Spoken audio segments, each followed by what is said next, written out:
تو جو صحابہ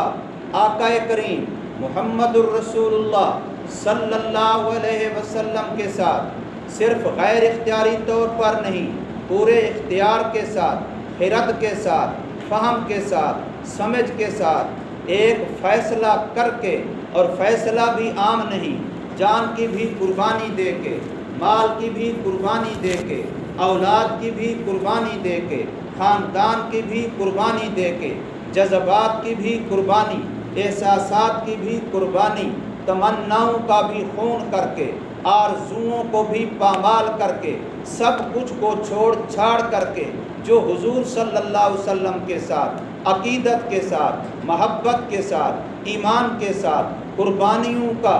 مجموعہ بن کر کے آپ صلی اللہ علیہ وسلم کے ساتھ لگے ہیں، جن کو کبھی قرآن نے اولئک هم الراشدون کہا ہے، جن کو کبھی قرآن نے اولئک هم المفلحون کہا ہے، جن کو قرآن نے کبھی ایمان کے لیے کسوٹی اور معیار قرار دیا ہے، فَإِنْ آمَنُوا بِمِثْلِ مَا آمَنْتُمْ بِهِ فَقَدِ اهْتَدَوْا، کبھی قرآن نے ان پر انگلی اٹھانے والے، ان کے پر اعتراض کرنے والوں کو بے وقوف اور سفہا کہا ہے۔ تو ایسے لوگ، وہ صحابہ کرام، وہ چنیدہ شخصیات جن کے بارے میں خود سرکار مدینہ صلی اللہ علیہ وسلم بھی کبھی فرما رہے ہیں الصحابۃ کلہم عدول، کہ میرے صحابہ سارے کے سارے، اعلیٰ سے ادنا، بوڑھے سے جوان، کوئی بھی ہیں جو میرے صحابہ ہیں، مرد ہیں یا عورتیں ہیں، شہری ہیں یا دیہاتی ہیں، پڑھے لکھے ہیں یا ان پڑھ ہیں، جو میرے صحابہ ہیں وہ سارے کے سارے عدل و انصاف کا پیکر ہیں۔ کوئی صدیق ہے، کوئی فاروق ہے، کوئی ذی النورین ہے، اور کوئی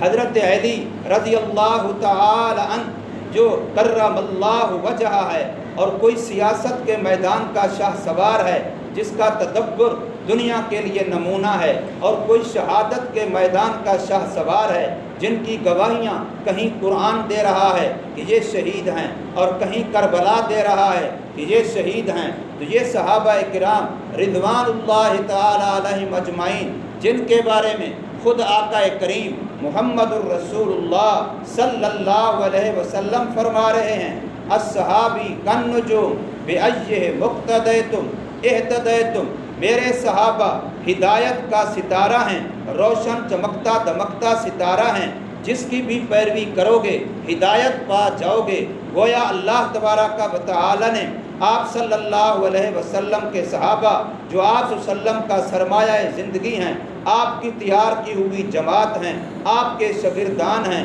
آپ کے محبین ہیں، آپ کے عاشقین ہیں، ان کے لیے گویا اللہ تبارک و تعالی نے معیار یہ فرما دیا کہ اب ہدایت کا راستہ صحابہ کی اتباع میں ہے، صحابہ کی اقتداء میں ہے، صحابہ کے عشق میں ہے، صحابہ پر فدائیت میں ہے، صحابہ کے ساتھ عقیدت اور محبت میں ہے۔ جو بندہ ان کا دامن چھوڑے گا وہ ہدایت سے محروم ہو جائے گا۔ ابو بکر صدیق رضی اللہ تعالی عنہ ہوں، تب بھی عمر فاروق رضی اللہ تعالی عنہ ہوں، تب بھی غرضے کے خلفائے راشدین ہوں، یا عشرہ مبشرہ ہوں، یا بدری صحابہ ہوں، یا حضرت بلال ہوں، یا حضرت صہیب رومی ہوں، یا حضرت سلمان فارسی ہوں، اور صحابہ ہوں، ہر ایک کے بارے میں گویا یہ فرما دیا گیا ہے بِأَيِّهِمْ اقْتَدَيْتُمْ اہتدیتم، ہر ایک ایسا کامل ہادی ہے، ہر ایک ایسا کامل مہدی ہے کہ ہدایت یافتہ بھی ہے اور دوسروں کے لیے نشان ہدایت بھی ہے۔ حضور صلی اللہ علیہ وسلم کی تیار کی ہوئی جماعت صحابہ کرام رضوان اللہ تعالی علیہم اجمعین، جن کے بارے میں قرآن کہہ رہا ہے محمد الرسول اللہ والذین معہ اشداء علی الکفار رحماء بینہم تراہم رکعا سجدا یبتغون فضلا من اللہ، کہ یہ وہ ہیں جن کو کفر سے نفرت ہے، جن کو ایمان سے اور ایمان والوں سے محبت ہے، جن کا حال یہ ہے کہ اگر آپ ان کو دیکھیں گے کبھی آپ کو رکوع کی حالت میں نظر آئیں گے، کبھی آپ کو سجدے کی حالت میں نظر آئیں گے، اور یہ رکوع ہوں یا سجدے ہوں، یہ ایمان کی محبت ہو یا کفر کی نفرت ہو، فرمایا دنیا کی کوئی غرض ان کے سامنے نہیں ہوگی۔ یہ کیا کر رہے ہوں گے؟ یبتغون رضوانا، یہ اللہ کی رضا مندی کو تلاش کر رہے ہوں گے۔ ان کے رکوع بھی اللہ کی رضا اور خوشنودی کے لیے، ان کے سجدے بھی اللہ کی رضا اور خوشنودی کے لیے، ان کی کفر سے نفرت بھی اللہ کی رضا اور خوشنودی کے لیے، ان کی ایمان اور ایمان والوں سے محبت بھی اللہ کی رضا اور اللہ کی خوشنودی کے لیے۔ گویا یہ اخلاص کا پیکر ہیں جو اپنی جذبات کو، احساسات کو، ارمانوں کو، تمناؤں کو، سب کچھ کو قربان کر چکے ہیں اللہ تبارک و تعالیٰ کی رضا کے لیے۔ اس لیے یہ وہ لوگ ہیں، فرمایا قیامت کے نشانیوں میں سے ایک نشانی یہ ہے کہ بعد میں آنے والے کچھ لوگ جو میرے صحابہ کے بارے میں قلم غلط چلائیں گے، زبانیں غلط چلائیں گے، لیکن میری امت کے لوگوں تم سن لو، جس وقت کے سب اصحابی میرے صحابہ کے بارے میں برا بھلا کہا جائے، برا بھلا بولا جائے، برا بھلا لکھا جائے، تو پھر فَلْيُظْهِرِ الْعَالِمُ عِلْمًا، تو اس وقت عالم دین اپنے علم کو ظاہر کرے، اس وقت مصلحت کو بالائے طاق رکھے، اس وقت صحابہ کی وفاداری میں، صحابہ کے ساتھ محبت اور اس کے ساتھ تعلق میں اپنے علم کو مکمل ظاہر کرے، لوگوں کو بتائے کہ نماز دینے والا اللہ، پڑھ کے دکھانے والا محمد کریم صلی اللہ علیہ وسلم، لیکن امت کو نماز محمدی دینے والے صحابہ کرام۔ میرے آقا نے نماز کیسے پڑھی ہمیں تو پتہ نہیں تھا، حضور صلی اللہ علیہ وسلم کے صحابہ نے حضور صلی اللہ علیہ وسلم سے کلمہ لیا،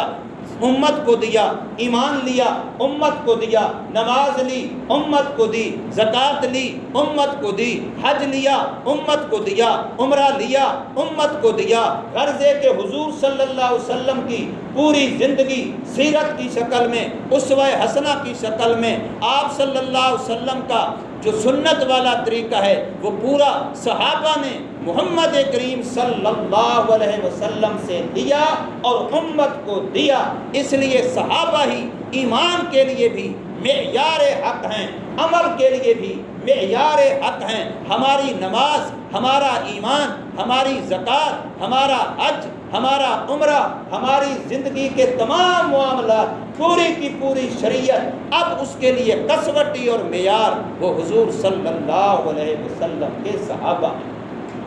علماً بھی وہی ہیں، عملاً بھی وہی ہیں۔ اس لیے حضور صلی اللہ علیہ وسلم نے گارنٹی دی ہے کہ فَبِأَيِّهِ مُقْتَدَيْتُمْ اِهْتَدَيْتُمْ، ان میں سے جس ایک کا بھی دامن پکڑو گے، جس ایک کی بھی پیروی کرو گے، جس ایک کی تابع داری کرو گے، جس ایک کی غلامی کرو گے، تم ہدایت پا جاؤ گے۔ اور دنیا کے اندر یہ واحد وہ جماعت ہے، جماعت صحابہ کرام، آدم علیہ السلام سے لے کر کے قیامت تک کے لیے مسلمانوں کی کوئی ایک جماعت، کسی بھی نبی کی امت کی کوئی ایک جماعت پوری کی پوری ایسی نہیں جس کے ادنا اعلیٰ، مرد عورت، چھوٹے بڑے، امیر غریب، ہر ایک کی اللہ کی طرف سے اور وقت کے نبی کی طرف سے گارنٹی دی گئی ہو کہ یہ ہدایت یافتہ بھی ہیں، یہ عادل بھی ہیں، یہ ہادی بھی ہیں، یہ مہدی بھی ہیں، اور یہ اولئک هم المفلحون بھی ہیں،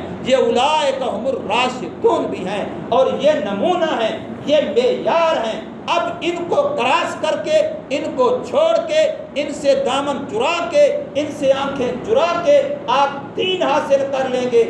ای خیال استو محال استو جنون، ایسا نہیں ہو سکتا۔ اس لیے اسلام کے اندر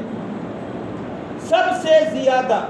قرآن مجید میں تین باتوں کے بعد اللہ کی توحید، محمد کریم صلی اللہ علیہ وسلم کی رسالت اور مسئلہ آخرت، یہ تین مسئلے تو اصول اسلام ہیں، بنیاد اسلام ہیں، بیس ہیں اسلام کی، جڑ ہیں اسلام کی۔ یہ تین تو اصل ہیں قرآن مجید کا کہ اللہ کی توحید آپ کو قرآن مجید میں ہر جگہ نظر آئے گی، محمد صلی اللہ علیہ وسلم کی رسالت آپ کو قرآن مجید میں ہر جگہ نظر آئے گی، مسئلہ آخرت قرآن مجید میں آپ کو ہر جگہ نظر آئے گا۔ لیکن ان تین مسئلوں کے بعد چوتھے نمبر پر سب سے زیادہ قرآن نے صحابہ کو بیان کیا۔ کیوں؟ اس لیے کہ نمونہ وہی تھے۔ میں چاہتا ہوں میں نماز پڑھوں، اور پڑھوں کیسی؟ جیسے میرے نبی نے پڑھی ہے۔ اب نبی کو میں نے تو نہیں دیکھا،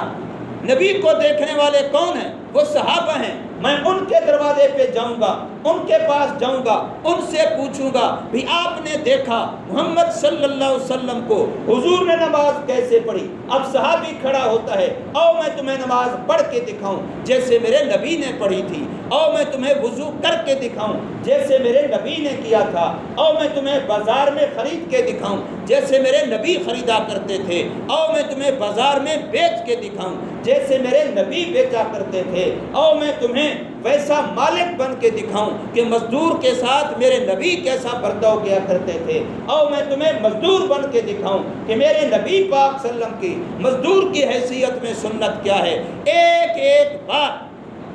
محمد کریم صلی اللہ علیہ وسلم کی وہ اگر ملے گی تو صحابہ سے ملے گی۔ حضور پگڑی کیسے باندھتے تھے، حضور کرتا کیسا پہنتے تھے، حضور تہبند کیسا باندھتے تھے، حضور کا جوتا مبارک کیسا تھا، حضور راتیں کیسے گزارتے تھے، حضور دن کیسے گزارتے تھے، حضور مزاح کیسے فرماتے تھے، حضور ذکر کیسے فرماتے تھے، حضور تلاوت کیسی کرتے تھے۔ ایک ایک چیز اگر ملے گی حضور صلی اللہ علیہ وسلم والی تو وہ صحابہ کے دروازے سے ملے، اس لیے کہ صحابہ پورے دین کے عینی شاہد۔ کوئی بھی واقعہ ہوتا ہے، کوئی بھی معاملہ ہوتا ہے، اس کی ساری مدار موقع کے گواہوں پر ہوتی ہے کہ موقع پر جو لوگ موجود تھے ان سے تحقیق کرو، ان سے معلومات لو، اور اس پر پھر آگے کارروائی ہوتی ہے کہ موقع کے گواہ کیا کہہ رہے ہیں۔ اب دین اسلام کے قرآن اتر رہا ہے، موقع کے گواہ کون ہیں؟ قرآن نماز کا بتلا رہا ہے، موقع کے گواہ کون ہیں؟ قرآن زکوٰۃ حج روزے کا بتلا رہا ہے، موقع کے گواہ کون ہیں؟ تو موقع کے گواہ صحابہ کرام ہیں۔ اس لیے جب ایمان جو بیس ہے، جڑ ہے، بنیاد ہے، اگر ایمان نہ ہو آپ کعبے کا طواف کرتے رہیں کوئی ثواب نہیں ملے گا، آپ کعبے کے اندر نماز پڑھیں کوئی ثواب نہیں ملے گا۔ ثواب ملے گا پہلے ایمان ہوگا، اور قرآن مجید کے اندر پہلے پارے کے آخر میں اللہ تبارک و تعالی نے ایمان کے بارے میں صحابہ کو معیار قرار دیا ہے، کسوٹی قرار دیا ہے۔ فَإِنْ آمَنُوا بِمِثْلِ مَا آمَنْتُمْ بِهِ فَقَدِ اهْتَدَوْا۔ اے لوگو اگر تم ویسا ایمان لے آئے جیسے ابو بکر، عمر فاروق، عثمان و علی، حضرت امیر معاویہ، حضرت حسن حسین، اہل بیت کرام، بدری صحابہ، اسرا مبشرہ صحابہ، غزوہ احد والے، غزوہ خیبر والے، غزوہ تبوک والے، محمد صلی اللہ علیہ وسلم پر سب کچھ نچھاور کر دینے والے، حضور وضو کرتے ہیں، صحابہ پانی زمین پہ نہیں جانے دیتے، اپنے ہاتھوں پہ لے کے چہرے پہ مل رہے ہیں، بازو پہ مل رہے ہیں، جسم پہ مل رہے ہیں، برکت کے لیے۔ حضور صلی اللہ علیہ وسلم کے غزوہ اپنا حدیبیہ کے موقع پر 1400 صحابہ ہیں جنہوں نے حضور کے ہاتھ پہ اپنی موت کی بیعت کی ہے کہ ہم آپ کے ارشاد پر، آپ کے حکم پر، آپ کے اشارے پر اپنی جانیں قربان کر دیں گے، جب تک آپ نہیں کہیں گے ہم واپس نہیں جائیں گے۔ 1400 آدمی نے حضور صلی اللہ علیہ وسلم کی بیعت کی، جو قرآن کہہ رہا ہے کہ یہ جو آپ کے ہاتھ پہ ہاتھ رکھ رہے ہیں یہ اللہ کے ہاتھ پہ رکھ رہے ہیں، یہ جو آپ کی بیعت کر رہے ہیں یہ اللہ سے بیعت کر رہے ہیں، گویا اپنے